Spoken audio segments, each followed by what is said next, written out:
Welcome to Inquiring Minds, the Writing and Literacy SIG podcast. My name is Sarah Jerasa, and I'm here with Stacey Hanzel. We will be the hosts for today's episode.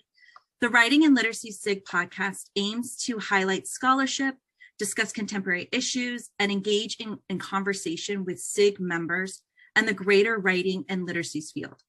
Through a robust dialogue, we hope to ignite nationwide discussions amongst faculty and graduate students concerning topics that are timely and pertinent to the scholarship of writing, literacies, and the broader field of education. Today's episode will be centered on the topic of play literacies and how our panelists see play taking shape in the field, as well as where play might be headed in the future. So before we begin our discussion, let's take a few minutes for introductions. Hi, yes. So my name is Cassie Brownell, and I'm an assistant professor in the Department of Curriculum, Teaching and Learning at the Ontario Institute for Studies in Education, or OISE, in Toronto, Canada, at the University of Toronto. And some of the things that I've been doing recently is some radio play with some middle grades youth in New Orleans who are producing different segments with everything from topics like pop culture, their favorite shows like WandaVision or Squid Games, to other sorts of topics, including things around the climate crisis, the importance of pronouns, and also things like Black Lives Matter and COVID-19. Yeah, I'm Karen Wohlwend. I'm in the Literacy, Culture, and Language Education program in the Curriculum and Instruction Department at Indiana University. And my work has been in play for decades. I taught through play as a kindergarten and first grade teacher in my classrooms. And, in my literacy research, I've been arguing, again, decades, for play as a literacy, to get that recognized. And so my latest research is moving into play as inquiry. And I'll talk about that in a little while, but just more and more I'm by myself theorizing and looking back and trying to figure out how do we move this forward? How do we make play happen in classrooms for people? Good morning, Kim Lenters. I'm from the University of Calgary, and I'm in the Department of Language and Literacy Education. My work at the scholarly level really has engaged with play pretty much from the start, thinking about collaborative composing assemblages for kids. And so I was working for a long time with improv and older children, helping them to really think through play and that oral and embodied language. I think one of the things that I have been working hard at or maybe at addressing is bringing back to multimodality the notion of multi-modes. I think we really got off on the visual side of multimodality, and we've really forgotten the oral and the embodied, et cetera. So really taking up socio-material approaches to really think about multimodal literacy through play. So currently working with a younger group of little people, young people, and thinking about play in early literacies. Hi, everyone. Good morning. It's so good to see or hear, maybe for some, everyone here. I'm Haeny Yoon. Sorry. I'm a professor at Teachers College, and I'm in the Department of Curriculum and Teaching. And it's been a sad semester for me because I just got off sabbatical and had a lot of play, and now it feels like a very jarring, rude awakening to be back. So I've been doing a lot of work around play and literacy in K through 2 classrooms and spending a lot of time with kids. And I think these last 2 years, like everybody else, I kind of had to pivot. But I think at the same time, I've been thinking about play and social imagination throughout, like from childhood to adulthood. And so one of the projects that I'm working on right now, which kind of came from a pandemic envisioning and the limits of it, is a project on like memory and nostalgia and identity. And it's adults actually looking back and thinking on their play and pop culture interest, and then what that means as they kind of think about it and look back on it. And so I think it's like one of those things that I've been thinking about, how memory is not necessarily accurate, but a lot of times the things that the stories and the ideas that we create from those memories is actually really fascinating, and the connections that we make with each other. So that's with my doctoral student and colleague Olu, we've been thinking a lot about like the generational gaps of play and pop culture, and then the times that it converges and the times that it diverges. So that's been a really fun sort of like, it started as a passion play project and has been really interesting for me now. Hey, I'm Beth Buchholz, and I am an associate professor at Appalachian State University. And trying to figure out how to say this in a few words. In the midst of COVID, like all of you, life changed, and teaching, research, all of that became something different. And so we have a literacy clinic on our campus that has a long history. That moved online and has become essentially a play space. And I've been a big part of figuring out what that might look like. I led sessions for 1.5 years with kindergarten through 5th graders in what we're calling Literacy Cast. And it's an hour-long kind of literacy engagement with children and in-service teachers and also pre-service teachers. So really interested in sort of how the virtual spaces offer opportunities for our teacher candidates and our graduate students to get to watch us as faculty interact with children, and to model and to do small groups, and to learn alongside our graduate students and teacher prep folks, and learn alongside children. Really, that's at the central part of this, is helping, having us learn what were children doing at home in the midst of COVID? How were they making sense of things? They were turning the returning the recorders on themselves, audio recording, video recording, sharing that with our community. So I'm still digging through that data as we continue it, right? So it's like another iteration of that. It's an after school version of that now. So just taking me down a path I hadn't expected, but learning a lot alongside colleagues and docs, our grad students, and also children. Thank you all for being here. We are so fortunate to be able to have this time together. So now we hope to have a little bit of an informal conversation around play. And so we're going to pose the question: how do you see play taking shape right now within the literacy field? And please feel free to jump in and share any thoughts you may have on that question. I'll jump in just quickly first, just to say that a few years back, I think with a digital literacies chat, the play revolution was born with a chat, with a tweet, I think, from Haeny, right? And from that, we ended up having a Teachers College Record special issue on the play revolution, co-edited with J. Teal. So, that's just a quick shout out to check out that issue. There's a lot of great scholarship in there. But the gist of that was that we need to, really recenter play in the curriculum in ways that impact social justice, and it's across the lifespan, and all that. And I know all 3 of the other guests and I were involved in the play revolution conversations and in the issue, and I'll just let that maybe be a spark that we can get started with.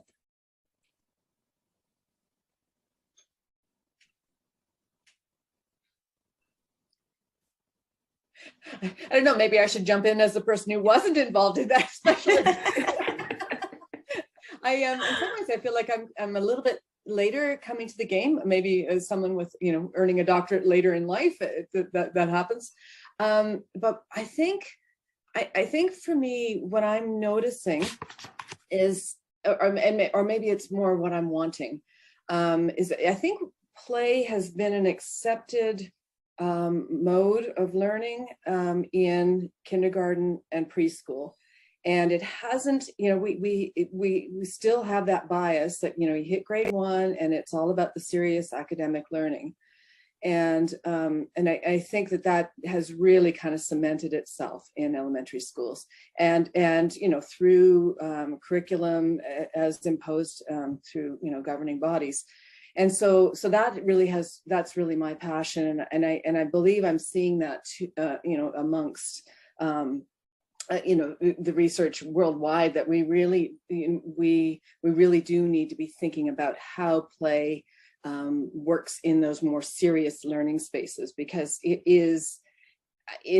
all know this. We learn best when we're in that playful flow, right? That kind of mindset.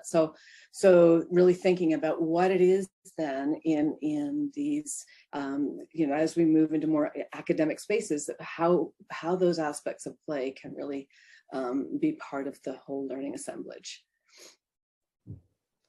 And I'll just make a quick piggyback on that to say that in preschool and K1 classrooms, play is under stress and really endangered in those classrooms, as we see that oppositional idea about play and work, and there's just no time for that, especially now with COVID learning loss. We're just really seeing an opposite pressure. So it's really important that we reframe play a little for classrooms. And I think where I've been thinking about this, and how do we make this more palatable or acceptable to people who have those decision-making powers. And so really thinking through notions of those binaries of guided play and free play, right? And thinking again about how to mix that up and what it is, that teachers can be doing to be shaping playful spaces for learning. So I guess what I'm really sort of passionate about is really figuring out how we make those inroads, throughout children's school years, but particularly in holding this space for the early years. I think just to piggyback off of that, I think, we've all been in conversations with people in the field, as well as teachers and policymakers or whatever, around the absence of play. And I think, Kim, going along with what you were saying, I've been thinking about when is play present and what are the conditions that allow that to happen.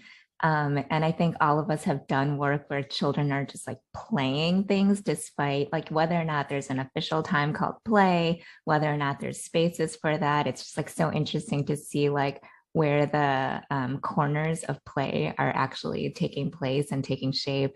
And a lot of times it's without adults, right? And a lot of times it's even within the confines of play. And I just remember the first project that I did, I was definitely on this mission, scripted curriculum is so terrible. It's ruining children's literacy. It's making a mess out of all the times that children can play with literacy and social relationships and all of that. And I went into the site with that idea. And I think I came out of it realizing that that's not the issue, right? It's whether or not we recognize or value when that play is happening, and they're doing it, whether it's scripted, whether it's constrained, whether it's narrowed, that there are these spaces of play. And I just remember when I was doing that special issue for Teachers College Record that Karen was talking about,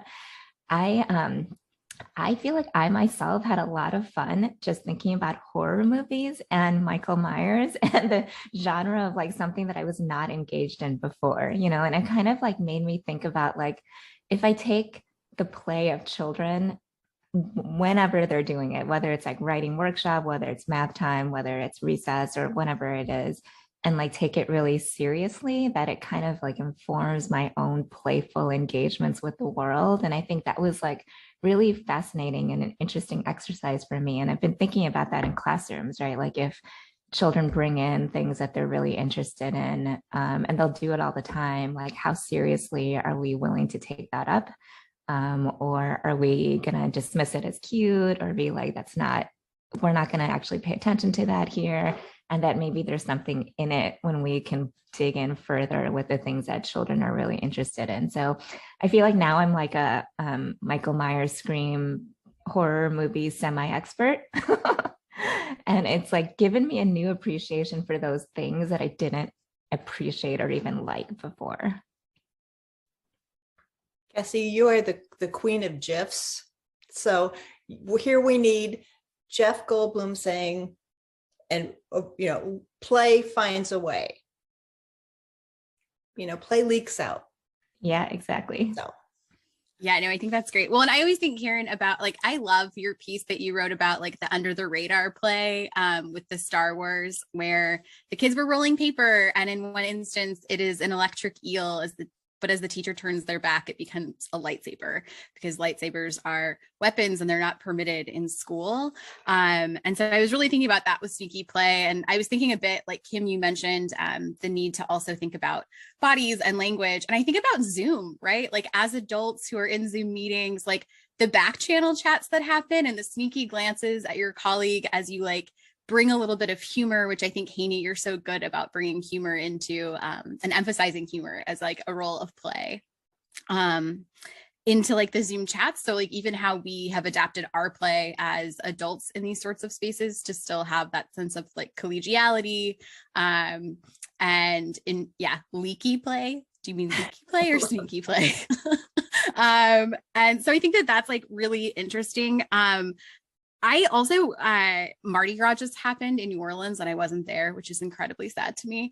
But I was thinking about it in terms of like how much joy the city of New Orleans like had in the last couple of weeks with all of the parades, and like how over the top costumes became, and the role that like costumes play at Mardi Gras quite generally, but like in terms of how in the wider world, typically Halloween is the time when it's like sanctioned for adults to wear costumes, unless it's like cosplay or engaging in these other particular kinds of spaces. But at Mardi Gras, like this is a time when like various people like adorn all sorts of costumes and spend so much time crafting those, often by hand.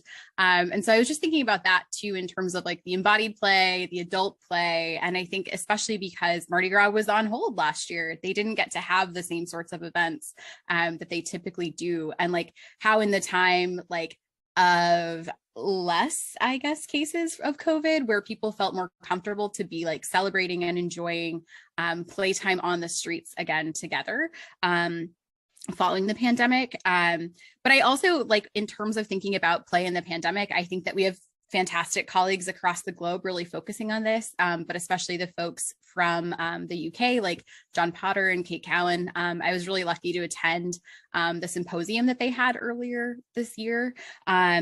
And the various ways that they were talking about everything from, you know, forts that were built in homes and how entire living rooms would be transformed, not just for a couple of hours, but for days and weeks into these different sorts of playscapes that young people and adults alike might snuggle into to read a book or to create a space that was just their own, especially as like they mentioned, like playgrounds locked down.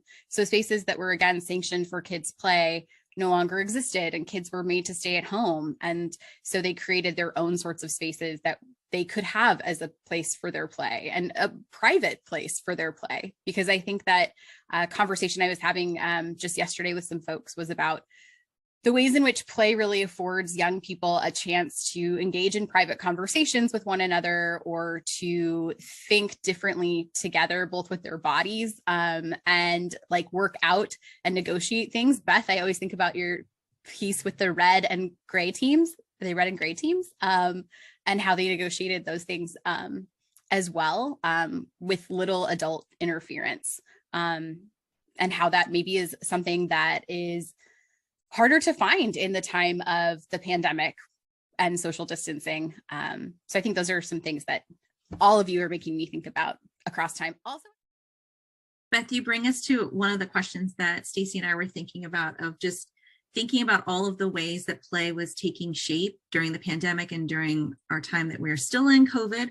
But how are you seeing those experiences impacting school spaces and the notion of play within those educational spaces?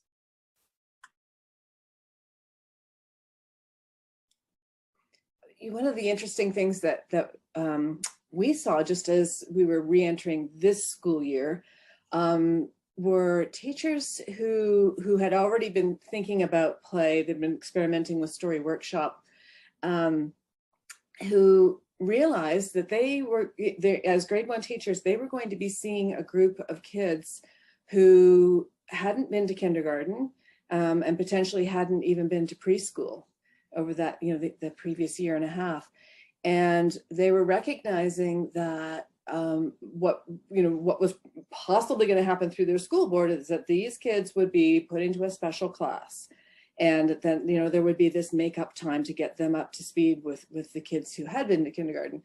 And they were like, okay, no, we have to do something about this. We have to ensure that our grade 1 classrooms are ready to meet those children, all of our grade 1 classrooms, and their answer to that problem was play. Like, how are we going to make our classrooms more playful? So I thought that was really interesting, because I think it's very much against the grain of what the mantra worldwide about hitting it hard and hitting it fast, getting those kids up to speed.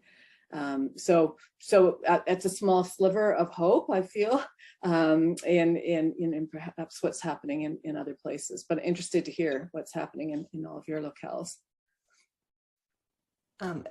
That so connects with something I'm writing at the moment. Was charged to write a piece on play and early literacy. And this gets back to, how am I going to write about something about play in a time that seems so serious, almost dire in the world? And so the whole beginning of this piece is about the ways that children, as reported in the media, played during the pandemic to make sense of masking, injections, social distancing, all these things. It just, back to, leaky play and Haeney's concept, it comes back to that. They found a way to do these kinds of things.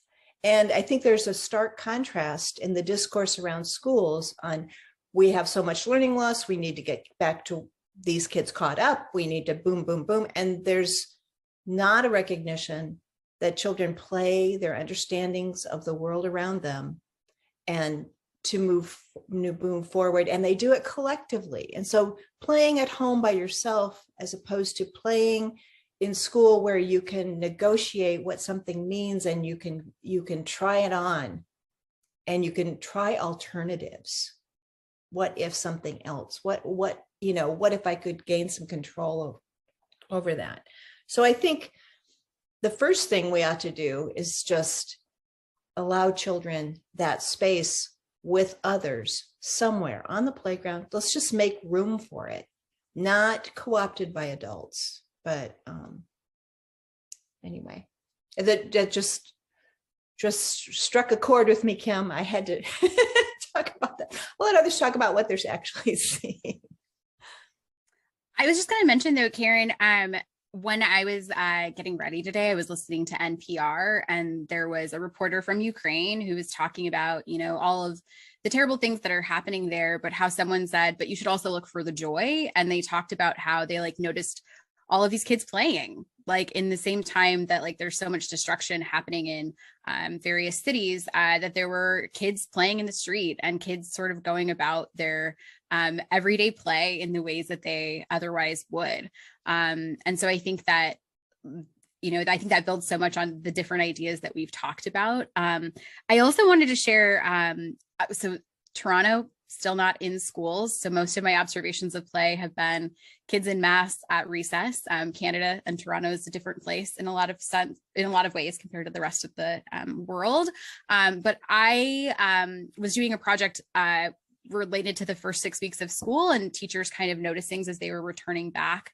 And one of the teachers that participated was a kindergarten teacher. And this wasn't this year, 2021, but in 2020, they talked about teaching kindergarten and how excited these young kids were to return to, or to come to school for the first time in mass with like plastic partitions up at their desks, and how their parents were just irate and like so upset because this isn't what kindergarten was supposed to look like. This isn't what kindergarten was supposed to feel like. But she talked about how like for these kids, this is all that they know school to be.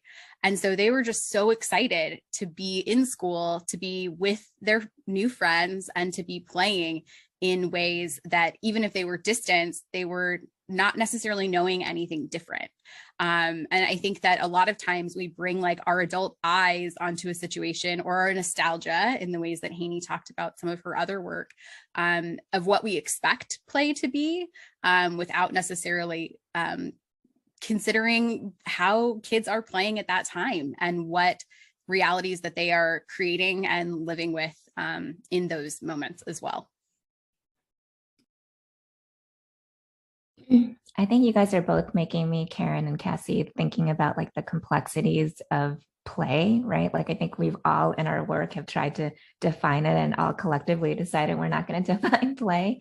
And I was just, going back to Karen's point about how children are really living with these very harsh realities and trying to figure out what that means in the scope of play and how play kind of navigates that for them. And I think that's been making me think about how play isn't always just a thing that's fun or just like a surface level definition that we have of play, right? But that play is also can be sad, right? It can be hard. It can like lead to tension. Like how many times have we seen children fighting like during play? And, kind of, I like think back to when I was like in elementary school and how I would like swear off people forever because they like ticked me off when we were playing something, right? And so I think that play can also like break a lot of things, right? Relationships, ideas, stuff like that. And it like I was trying to look this up when Cassie, you were talking, but this book, it's called Laughter, Notes on Passion. I don't know if folks know about that, but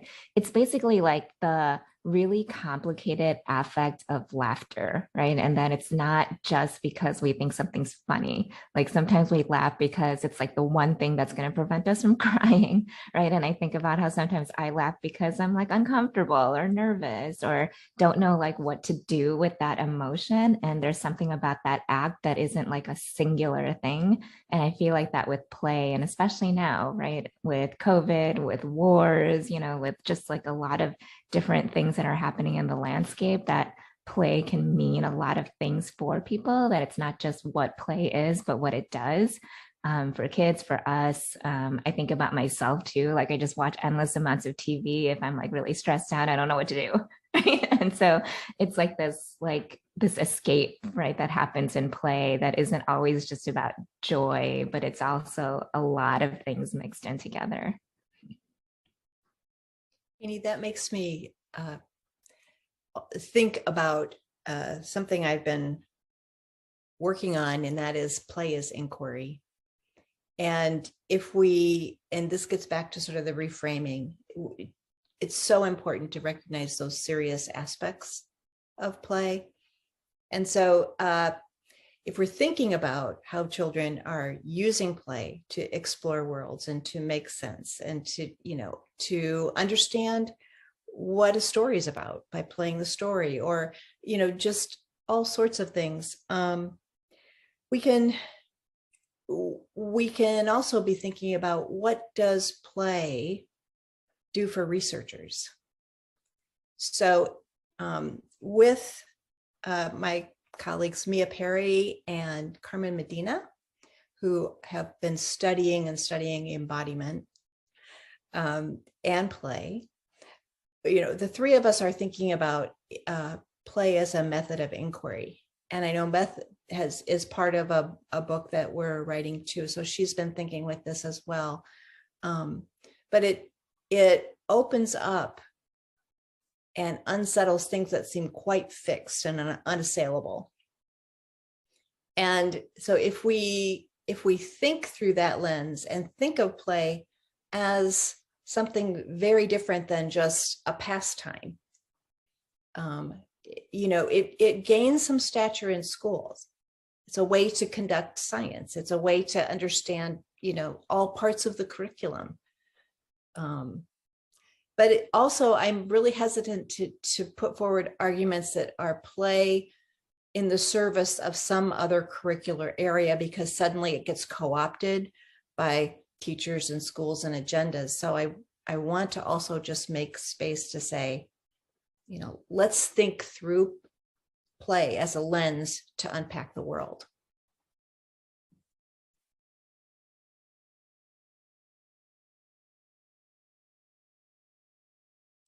I really love that. I can't wait to dig into that.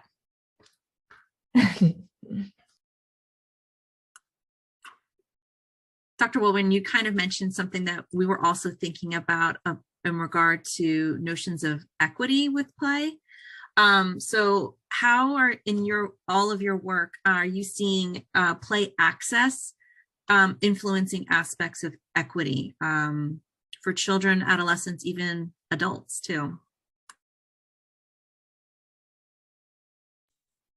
This is the response to adults, is that today on social media, because I spent too much time on it, someone shared about how we prioritize breaks for children and summer break, spring break, recess. And then as adults, we say, please work 60 hours a week and please take 2 to 3 weeks out of the whole year.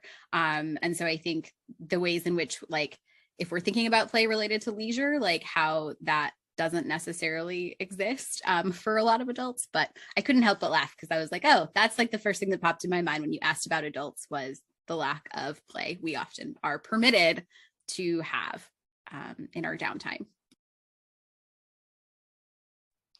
And I do think it's also, it's the first thing to go, right? As soon as there's a crisis in any way, a crisis in our economically in our homes, or a crisis like COVID in schools, or a reading crisis, play is the first thing to get turfed, right? Whether it's free play at recess or more playful approaches to learning.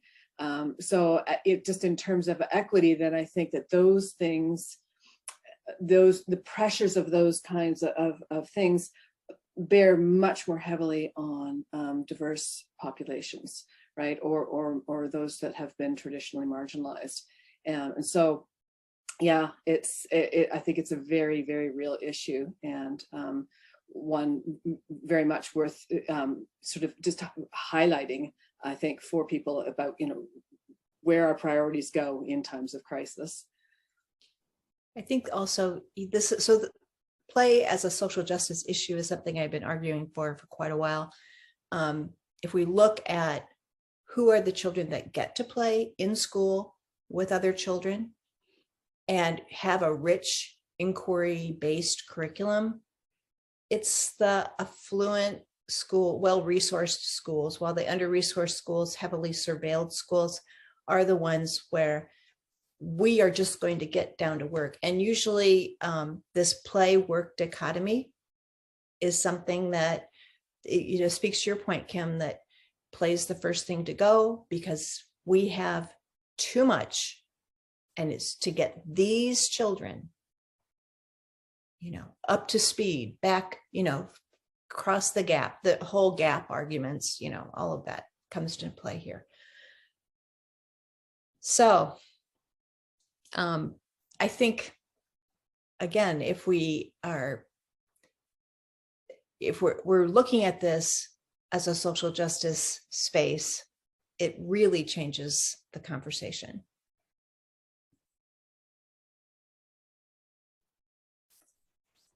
Something we've been thinking about is the stuff of play, which in the midst of COVID, many children were surrounded by the stuff that they play with, and they had access to it. It's sitting right next to them. whether that's siblings, right, or friends, or stuffed animals, or video game. Like, so in what ways what were the affordances of being at home and having access to that stuff that then could become part of digital book, of kind of producing stuff that could be shared with others? And then when kids come to school, how all that stuff gets left, in most cases, that stuff gets left at home. And in some cases, that's sort of equity issues around who gets to bring stuff to school. And I know Karen's done a lot of work around that, just thinking about in preschool, who gets to bring toys to school, what preschools allow that, what preschools say, no, we're not going to have things. And just thinking about the ways that every child, when they were home, could hold up their thing that means the most to them in front of the screen and be like, this is me, this is who I am, this is what I love, this is what I play with. And trying to find ways to think about what does that look like in a school setting when you don't have your stuff, and teachers can provide other ways to play, other tools, but just children's belongings, and the ways that those are identity objects for them, and how they use those at home, and what we can think about in terms of school spaces too. One of my doctoral oh, go ahead. Everybody wants No, go ahead, Karen. One of my doctoral students, Rebecca Horace, has had for her dissertation research during COVID established play dates between children, and they just brought their stuff up to the screen and they played across screens. I think we don't understand well enough, how children make that kind of thing happen. But it was very, seamless for them. And she was thinking, oh, I'll just do this, every other week. They were like, no, when's the next time we get to do it? So, I think the value of stuff to play with really can't be understated. And the space, if we find ways to make that space happen, play is going to come there. And Haeny, I'm sorry, I cut you off. No, I think I just had a hard time thinking through this. And I feel like I've been thinking a lot lately about the dichotomy that we set up between like structure and flexibility, right? And that play goes on this scale where the most flexible space means like the most authentic play is happening, and the most structured play means that authentic play isn't happening.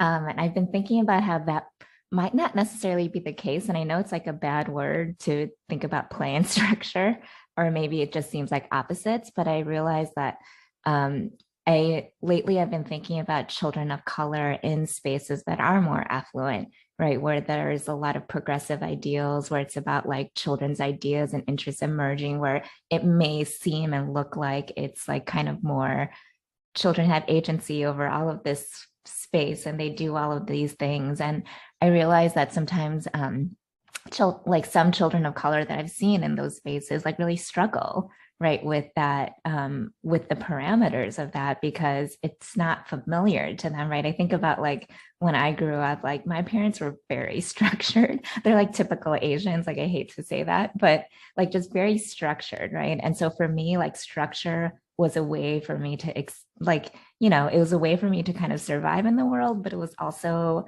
like the point that was familiar for me where I could maybe expand or grow or be more creative or whatever it is. And so I think like for lots of children, I think those parameters and spaces are going to look very different, or the conditions that set them up are going to look really different. And so I've been thinking a lot about that with like equity, like even if children have access to spaces of free and flexible play, does that necessitate that equitable opportunities are happening, right? Like I see Karen shaking her head. Yeah. And so I've just been like thinking about that dichotomy, and maybe setting it up as a dichotomy is probably not the right thing to do. I don't have the answer for it, but that's like a thought I've been having.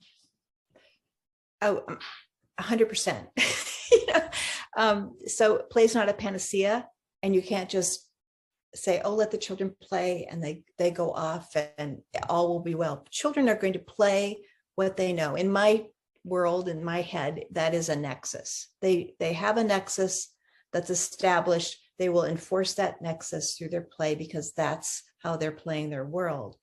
But if you bring children together that have different visions or different ways they want to have alternatives to the current, maybe regimented nexus that they're living in within schools, they'll find ways together to fight through that. So it's not going to be this harmonious, oh, let's just all go over here. No, people are going to fight for what they think is their understanding. And, so again, you have this place where play is not innocent and it's contested. So when you open up this space for play, it's really crucially important that there are caring adults that can intervene or mediate effectively and well. And that is a huge ask, I think, of teachers at this moment. So, I always, give with one hand, take away with the other.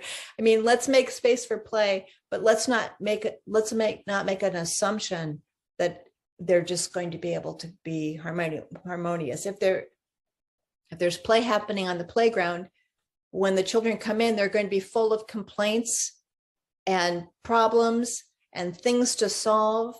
And this was something when I was teaching, they would come in and they would have all these ruptures that had happened. And so many teachers would just try to smooth it over, say, you're sorry. Okay, now let's get down to math. Or, in my classroom, we would make time to sit down and have either small groups or large group meetings, depending on how big a rupture it was. And we'd work on it. But it's so you make time for what you value. So, but again, on the heels of the pandemic and everything else teachers are charged with, I also am very sympathetic to what people are going through at the moment. So I think that's really, oh, sorry, Haeny, did you want to go? No, I was just thinking what the important point too is that, like, I like that point, Karen, because when play becomes like racialized or gendered, it's almost like we do have to intervene in those spaces, right? It's not always like, it's not an innocent thing that we can kind of push to the side because we made it flexible and they'll negotiate that on their own, because that's not always the case, right? Go ahead, Cassie. Yeah, no, I was just going to say, I think that, like, in that sense, like, play is also a tool to, like, teach people about equity, right? Like, I'm sure we have all had conversations in classrooms about, like, what is fair, what is just, and, like, sorry, I'm just going to keep coming back to Beth's piece in JLR that I love so much. But I think, like, thinking about, like, the time and the space that was permitted in that classroom to, like, help to work out, like, what are these rules? And I think even thinking about, I think thinking about the nexus that kids draw on, as we were talking about, Karen, like, a lot of kids will play school. They'll play, like, caretaking, and, like, they have particular rules about how a dog or a child or a student acts versus how the teacher acts, and, like, the ways in which they take up power in their play in ways that they might not otherwise have power and authority. I was thinking a bit about, Beth, what you mentioned in terms of kids slipping books or notes into their books that they were sharing with one another as a means to, like, create opportunities for play. Because I think also, if we think about, adult authorities often manage children's time. And in some aspects, that means that kids spend a lot of time in cars traveling to and from different events, or they spend a lot of time at an aftercare center, or they spend time trying to negotiate and find a place to play with their friends in their neighborhood. And so I don't know, I was making a lot of connections to Beth's work, obviously. But I do think that, like, play is such a tool for helping us to have conversations about equity, that maybe that's the way that we can also ensure that play is happening. If we frame it as a part of conversations about, like, anti-discrimination in various ways, that we take up, like, why are we calling a girl bossy? Or why are we taking on this particular role where we think we have to tell people what to do? Or, the language, the ways we use our bodies, all of those different things. I don't know. I think that's another thing that has got me thinking in different ways.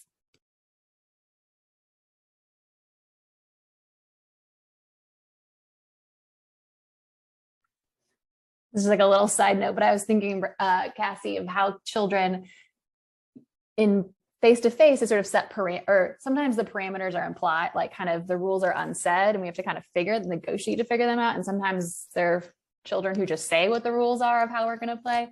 I was thinking of the ways kids did that in digital spaces where sometimes they were making something and they wanted collaborators. And I see that as kind of a way to like, come play with me in this digital space.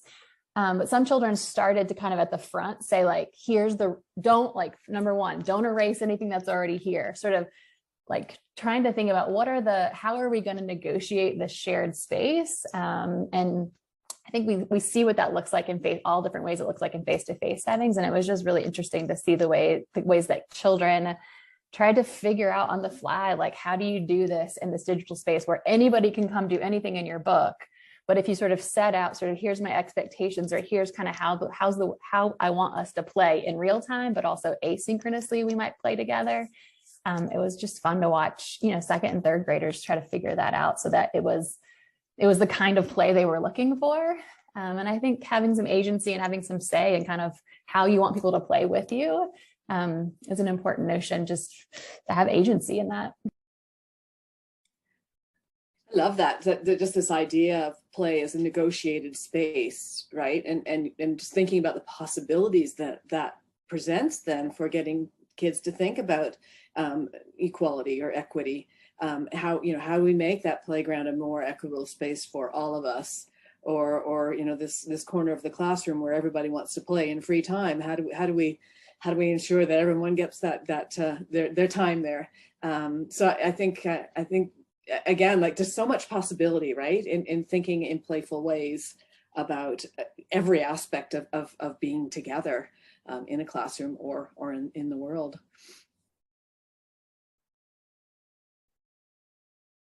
And I'll take a little jump from that, Dr. Lenters, and we've all talked about the importance of play for children and as well as adults. And Sarah and I also wanted to take a moment to recognize play in our own lives. So in closing today, we'd love to know what your version of play is in your life right now. So if you could each take a moment to share with us, we'd love to hear your version of play.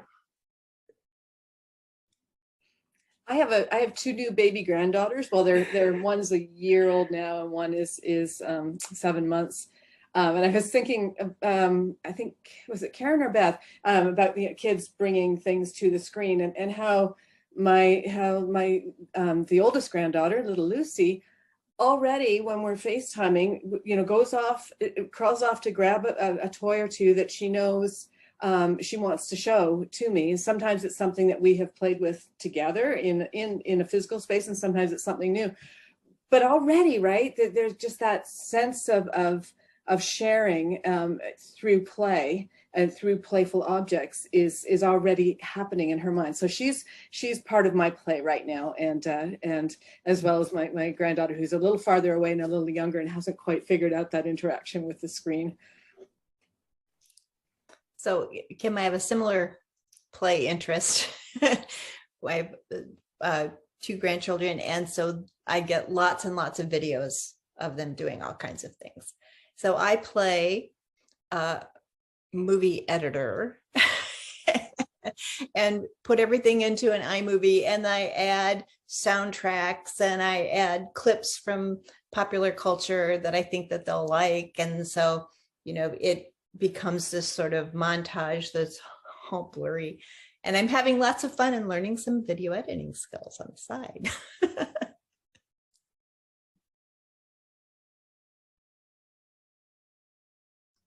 I mean, I love that so much because I think I've gotten a lot of joy out of just like making things, even if they're not that great, I'll still do it. And so like naturally, I think I haven't necessarily been like growing up artistic or done a lot of like artsy kind of things or making a lot of things. And I think as an adult, I've seen like the value of that. And I think sometimes I've given myself the freedom to be like, doesn't have to be that good, just as long as you try, right? And so I think that's like, I've been thinking about like how to infuse play into my work. And one of the things that we've been doing in our podcast is we just I don't know. Sometimes it's just ridiculous. We don't even know what we're doing. But I think it's just like the act of like playing in that space has been like really enriching for me. And so now my question is like, how do I make my work more fun? Like, how do I incorporate play into those things? And maybe it is like editing like films that I consider a film, right? Like, or maybe it's just like putting together these spaces where we can make things together. So that's kind of what I've been doing.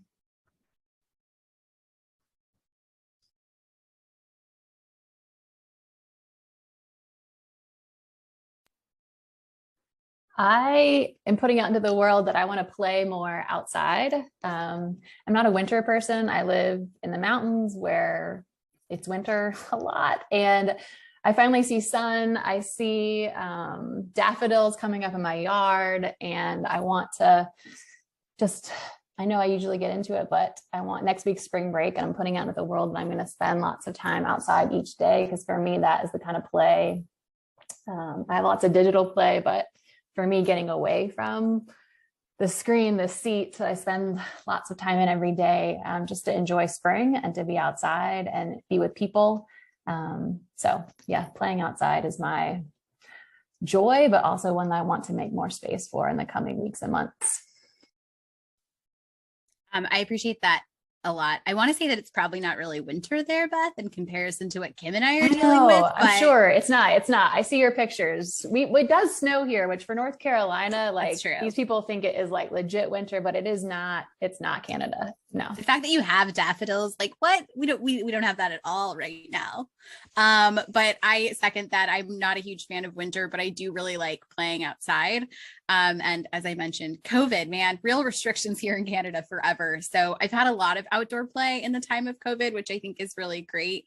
But I think I've also had a lot of like play and time sort of without commuting because we're still fully online, getting to like play again in the kitchen. So like lots of baking and lots of like new recipes and things and kind of stretching myself in different ways, which has been really fun.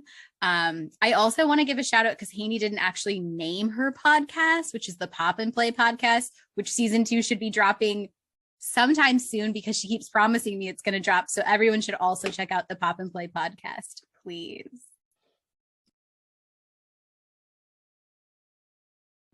I'm just struck at the connections between making and playing, which I think that's another blurriness. So interesting.